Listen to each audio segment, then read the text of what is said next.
ഇത് മാസ് മോട്ടോഴ്സിൽ നിന്നാണ് Honda Shine SP വണ്ടി വർക്ക് കംപ്ലീറ്റ് ആയി. ജനറൽ സർവീസ് കഴിഞ്ഞതിന് ശേഷം നമ്മളൊന്നും കൊണ്ട് വാട്ടർ സർവീസ് ചെയ്തായിരുന്നു. അതിൻ്റെ ഉള്ളൊക്കെ ഫുള്ള് ചെളിയായിരുന്നു.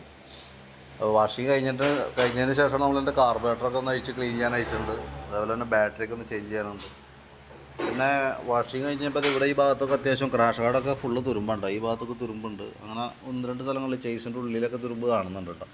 ആ ഭാഗങ്ങൾ കാണുന്ന ഇപ്പോൾ പുറമേ നിന്ന് കാണാൻ പറ്റുന്ന ഭാഗങ്ങളൊക്കെ നമുക്ക് ടച്ച് ചെയ്തേക്കാം. പിന്നെ ഈ ചേസിൻ്റെ അവിടെ ഉള്ളിലുള്ള ഭാഗം കൂടി ഒന്ന് ടച്ച് ചെയ്തേക്കാം. ഓക്കെ, കാർബറേറ്റർ അസംബ്ലി ഒന്ന് അഴിച്ച് ഫുള്ളായിട്ട് ക്ലീൻ ചെയ്യാനുണ്ട്.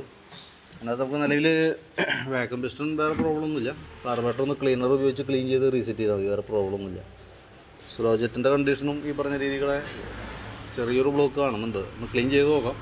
വേറെ കുഴപ്പമില്ലാന്നിട്ട് നമുക്ക് അത് തന്നെ ഇടാം കേട്ടോ. വർക്ക് കംപ്ലീറ്റ് ആയി കഴിയുമ്പോൾ ഞാൻ വിളിച്ചോളാം തരും കേട്ടോ. ക്രാഷ് കാർഡ് ഫുള്ള് തുരുമ്പാണ്. ഈ സൈഡൊക്കെ തുരുമ്പിട്ട് വേണ്ടത്, ഈ സൈഡൊക്കെ ഫുള്ള് തുരുമ്പാണ്. തൽക്കാലം നമ്മൾ സാധാ പെയിൻറ്റ് ടച്ച് ചെയ്യണതാണ്. അത് ശരിക്കും മറ്റേ സാധാരണ പെയിൻറ്റ് വർക്ക്ഷോപ്പിൽ ചെയ്യണ ക്വാളിറ്റി ഒന്നും ഉണ്ടാവില്ല. ആ വൃത്തികേട് മാറാവുന്ന രീതിയിലൊന്ന് പെയിൻറ്റ് ടച്ച് ചെയ്തിടുന്നുണ്ട് കേട്ടോ. ബില്ലായി കഴിയുമ്പോൾ വിളിച്ചോളാം. ബാക്കിയത്തെ വർക്ക് കംപ്ലീറ്റ് ആയിട്ടുണ്ട്. ഇനിയിപ്പോൾ കാർബറേറ്ററൊക്കെ ഒന്ന് കയറ്റി ഒന്ന് ഓടിച്ച് നോക്കാം, ബാറ്ററി മാറ്റി സെറ്റ് ചെയ്യുക, അതൊക്കെയാണ് മെയിനായിട്ടുള്ളൂ. അപ്പോൾ ബില്ലായി കഴിയുമ്പോൾ കോൺടാക്ട് ചെയ്തോളാം കേട്ടോ. ഓക്കെ.